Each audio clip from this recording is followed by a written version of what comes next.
I'm Ashton Vincent. You're watching PressWatch 2016. Today we'll be talking about ethics in polling, Oklahoma state questions on the ballot, and comparing and contrasting presidential debates. All that and more on PressWatch.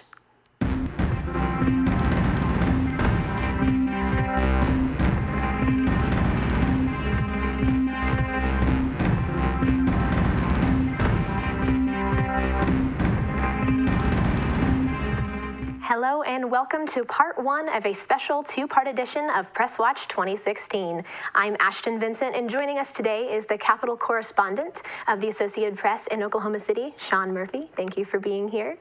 And we also have the chair of the Departments of Political Science and History here at OCU, Dr. Richard Johnson. Thank you. Thank you, gentlemen. I want to start off our discussion today about talking about political polling and the ethics that should be followed when we look at this element of elections. To get us started talking about this, let's take a look at a clip from Fox News' Hannity. What do you say? Reasonable position. Because if you look at all the online polls, The Hill, Time.com, Slate, I mean, the list was really long. Trump won the debate in these online polls. Everyone's going to say, Hannity, they're not scientific. I hear what you're saying. So there's a lot of talk about polls lately and the controversy that's going on with them. Can you talk a little bit about polling in this election? Well, what we're seeing is a lot of things that are really more entertainment than they are scientific polling.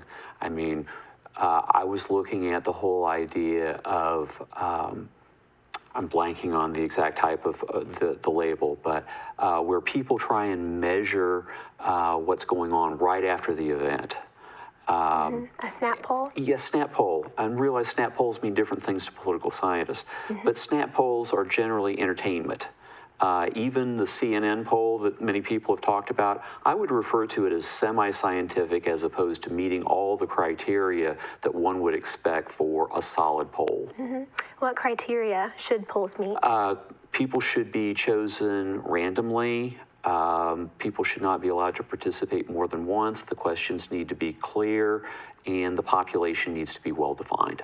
Absolutely. So, Mr. Murphy, can you elaborate on this a little bit more? Have you looked into polling and reporting on polls in your career?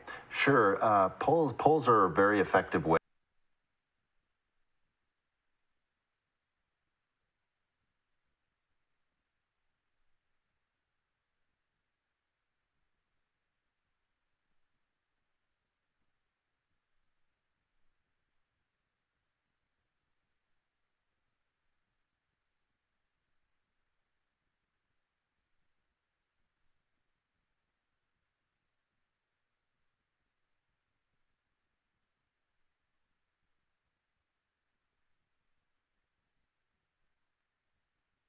I'm Ashton Vincent. You're watching PressWatch 2016. Today we'll be talking about ethics in polling, Oklahoma state questions on the ballot, and comparing and contrasting presidential debates.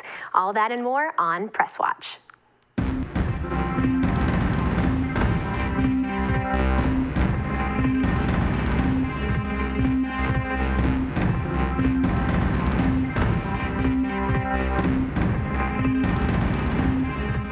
Hello and welcome to part one of a special two-part edition of PressWatch 2016. I'm Ashton Vincent, and joining us today is the Capitol correspondent of the Associated Press in Oklahoma City, Sean Murphy. Thank you for being here.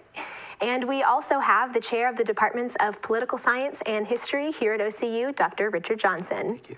Thank you, gentlemen. I want to start off our discussion today about talking about political polling and the ethics that should be followed when we look at this element of elections. To get us started talking about this, let's take a look at a clip from Fox News' Hannity. What do you Reasonable say? position. Because if you look at all the online polls, The Hill, Time.com, Slate, I mean, the list was really long. Trump won the debate in these online polls. Everyone's going to say, Hannity, they're not scientific. I hear what you're saying. So there's a lot of talk about polls lately and the controversy that's going on with them. Can you talk a little bit about polling in this election? Well, what we're seeing is a lot of things that are really more entertainment than they are scientific polling. I mean, I was looking at the whole idea of, I'm blanking on the exact type of the label, but where people try and measure what's going on right after the event. A snap poll? Yes, snap poll. And realize snap polls mean different things to political scientists. But snap polls are generally entertainment. Even the CNN poll that many people have talked about, I would refer to it as semi-scientific as opposed to meeting all the criteria that one would expect for a solid poll. What criteria should polls meet? People should be chosen randomly. People should not be allowed to participate more than once. The questions need to be clear, and the population needs to be well defined. Absolutely. So, Mr. Murphy, can you elaborate on this a little bit more? Have you looked into polling and reporting on polls in your career? Sure. Polls are a very effective way to add to a political story, give readers a sense of which candidates are doing well. The clip that you referred to mentioned online polling, and these are polls that the AP avoids for some of the reasons that Dr. Johnson mentioned, because you really don't get a sense of who's participating in an online poll. A poll should be reflective of the voting demographic. I mean, the very good polls will take into account the racial breakdown. Are these likely voters? Are the number of registered Republicans and registered independents the same as the voting electorate? These are all important things to know about a poll. And of course, probably the most important thing to know is who paid for the poll. We don't use polls typically if they're paid for by a candidate or a special interest group.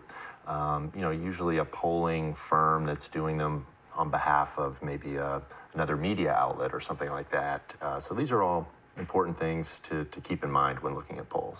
Absolutely. We have another video to take a look at if you'll direct your attention to the screens. Why do you think multiple polls, scientific polls, have said Hillary Clinton won that debate by a 2-to-1 margin? I mean, it's not even been close. All right, well, I got to set you straight on that one. The polls that happened that night, the night of the debate, the snap polls, the ones that happened online, those all showed Mr. Trump winning in a huge way. What scientific poll had Donald Trump winning? Give me one scientific poll. Everything else was those are fan polls, man. Those are polls that like computer programmers can mess with. Those aren't real. Immediate reactions. Those are variety. Those are all like robot polling. It's not real polling.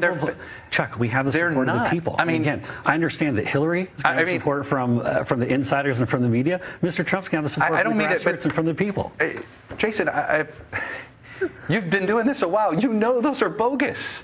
These are bogus. There's nothing. They're beyond non-scientific. In fact, you have evidence. There's some evidence that there are computer programs that help refresh. All you have to do is empty your history and you get to vote again. They're not real, Jason. Check.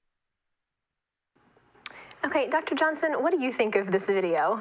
I think that the moderator from Meet the Press is exactly on solid ground, and the representative from the Trump camp is trying to spin it. Yeah, absolutely. So have you seen something like this? Is this normal behavior for the moderator and the reporter in that video? Well, Chuck Todd is a very well-respected journalist, and he's kind of, he has a reputation as a bit of a bulldog as a reporter. He doesn't let BS fly by, and that's what a good reporter does. A good reporter pushes back when, especially candidates, they want to paint things in a light most favorable to their candidate. Absolutely. I mean, that's their job, and that's what they do, and a good reporter will push back on that. And in this case, Chuck is right in terms of online polls. They can be manipulated. It doesn't reflect a true demographic. I mean, it could just be supporters of one candidate are more likely to use computers or more likely to visit the website where they were doing the poll. So that's one of the reasons the AP doesn't use online polls, and just another reason you just really need to be careful about which polls you're looking at. Absolutely. From the Trump side of things, was it wise for him to send someone on the show to be there and try and back up and make a case for the polls that he was supposed to have won? Yeah, you have to know going into a show like that how much pushback you're going to get, and of course, from what we see, it seems like he got caught a little flat-footed. But he did get it out there, made a case that, hey, these polls that I'm referring to showed my candidate did much better. And that does kind of play into the whole narrative of the Trump campaign, that the media is, biased against him, and that maybe polls are biased against him. So probably didn't hurt him too bad. Okay, well, that's very good. Dr. Johnson, is this typical within a political campaign for this situation to happen? Oh, sure. I mean, that's why it's called a spin room, right? Immediately afterwards, you want to put the absolute best face on whatever's happened. Even if it's a disaster, you put a best face on it. Very good. Well, I want to talk a little bit more about the method of polling. So if we have these polls that are not credible, can we talk a little bit more about that method? It's basically a phone-in poll, or it's some sort of an online poll where people can participate at multiple points in time. It violates all the rules. It's entertainment. That's all it is. Yeah, absolutely. Do you think that the average viewer would know that it's entertainment, or is that the job of the media to make that distinction? I think that's an important role that the media plays. For example, the AP, we have very strict guidelines on polls that we can use. And one of the most important things, like I've mentioned, is who paid for the poll, how did they select the poll participants, and one of the most important things, especially in a political poll, is are these people likely voters, and how do they determine if they're likely voters? And then one of the other things that is important for us to keep in mind, and anyone really, is the margin of error of the poll. So, for example, if a poll result shows twice the margin of error that one candidate is leading, then it's safe for us to say that the poll shows that candidate was leading.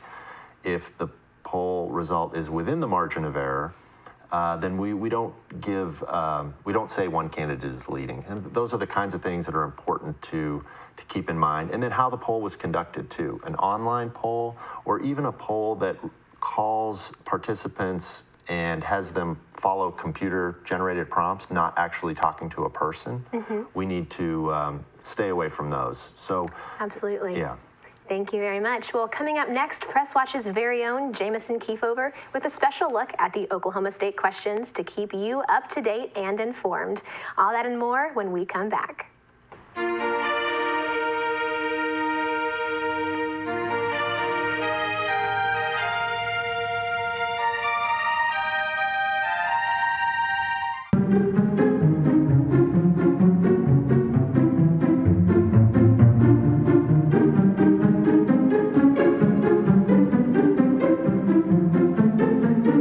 Oklahoma isn't your room.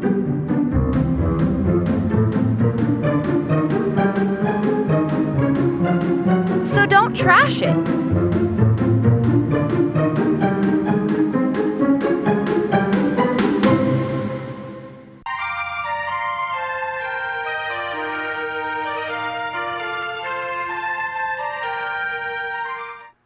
Welcome back to PressWatch. Oklahoma's ballot is loaded with some state questions this year. Jamison Kiefover is here to walk through what questions would be yes or no's to our lawmakers. The Oklahoma state ballot questions have been getting a lot of attention lately. There are 7 ballot questions, with 2 of them working together if passed. First, State Question 776 focuses on Oklahoma's right to perform executions and would rule that the death penalty is not cruel and unusual punishment. Next, State Question 777 addresses agriculture in Oklahoma. This amendment creates an extra protection for farmers and a limit on lawmakers' ability to interfere with agriculture exercises. Under this extra protection, no law can interfere with these rights unless the law is justified by a compelling state interest, which is a clearly identified state interest of the highest order. State Question 779 would raise the sales taxes by 1%. The tax revenue created would be divided between public school teachers and salaries, and different levels of public education. Oklahoma ranks 49th in the nation for teacher salaries, and many school districts are struggling to find and keep qualified teachers. State Questions 780 and 781 will work together if passed. 780 will change the classification of drug crimes from felonies to misdemeanors. 781 will use the money saved to provide mental health and substance abuse services in Oklahoma. The saved money will be distributed to counties in proportion to their population. State Question 790 would would repeal the article of Oklahoma's constitution that prohibits public money or property benefiting or supporting a system of religion. Lastly, State Question 792 would amend the Constitution to allow grocery stores and convenience stores to sell wine and High Point beer. Currently, Oklahoma law restricts grocery and convenience stores to selling beer containing below 3.2% alcohol by volume, and liquor stores cannot sell cold beer or non-alcoholic products. If 792 is passed, the legislator must create licenses for businesses selling alcohol, and license holders must meet new requirements.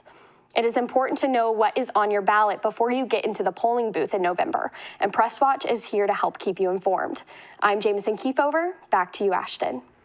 Thank you, Jameson. Now, gentlemen, I'd like to hear your thoughts on some of these questions, in particular their coverage in media. Sean, we'll start with you. Well, we here at the AP and other news outlets have covered pretty extensively, I think. There's a lot of money flowing into these a lot of these different state questions, and they're pretty significant state questions that will make some of them anyways, some pretty significant differences. So there's a lot of TV advertising, a lot of money going into that. And of course, perhaps the one that's getting the most attention is the 1% sales tax. There's a lot of reasons that this, it's got a lot of opposition, it's got a lot of support. As your colleague indicated, it would generate a lot of money. Latest estimates I have from the Tax Commission show almost $600 million annually, all getting pumped into public education, including a $5,000 across-the-board raise for public school teachers, about 20% to public colleges and universities, and then some money for early education and also career technology centers. That's a big one because education, as your colleague indicated, teachers in Oklahoma do have one of the lowest pay rates, certainly in the region and also the country. The state has struggled, given the downturn economically, to keep pace with per pupil funding. So while they have made funding for public education, at least common education, K through 12, they have tried to keep that funding up. It hasn't kept pace with the rise in the number of students. And, that puts a lot of stress on teachers. They haven't received a raise in 8 or so years, I think, maybe close to a decade. And they are losing a lot of teachers. So all of these state questions would have a big impact on a lot of people. You bring up some great points about education. Dr. Johnson, can you also talk about this matter? Well, 792 is very interesting. And I read particularly the Daily Oklahoman. I was reading this morning, and there were a lot of letters to the editors about 792. And of course, we've seen a lot of people. There's been a lot of advertisements. David Warren being sort of the front person for this, he garners a lot of public focus. But the other side of this is it would make sales taxes really excessively high. And so you've seen people like the Chamber of Commerce, the City of Oklahoma City, the City of Tulsa, several people. And if you were to read today's Oklahoman, almost everyone is about 792 and people's opposition to it. So I wonder sometimes, I think it's a very common thing to say we need to have teachers paid better. There's no doubt about that question, but the how does matter. Yes, that makes sense. I think the other question that I think all the questions are very consequential, which is rather unusual. I think this may be the most consequential set of questions we've had since 1990, when I believe we did term limits that year. Which have had a profound effect. Oh, absolutely. Although not as much effect as what you'd think. There's not as many women or people of color as were predicated. But to me, the one that I find I struggle with the most is 777. And so, on one hand, I see Tom Coburn, who, if there's one person I respect in Oklahoma, and I think this is true of many Oklahoma voters, that Tom Coburn is a man of integrity. And so when he gets out there and is willing to run these advertisements, I think it says something. And so you have a lot of back and forth. And I think for the average voter, as well as I'll admit myself, I find it very hard to kind of cut through the clutter. If it's hard for me, it's going to be harder for the average voter. Thank you very much, gentlemen. Well, coming up next, Dr. Johnson and Mr. Murphy will stick around to help us compare and contrast the performances from the last presidential debates.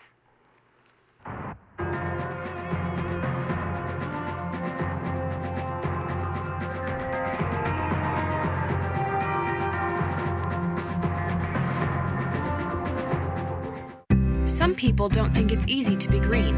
Audrey does it every day. Turn off appliances when they're not being used. Shut off the lights when you leave a room. Always recycle paper. Recycle plastic, too.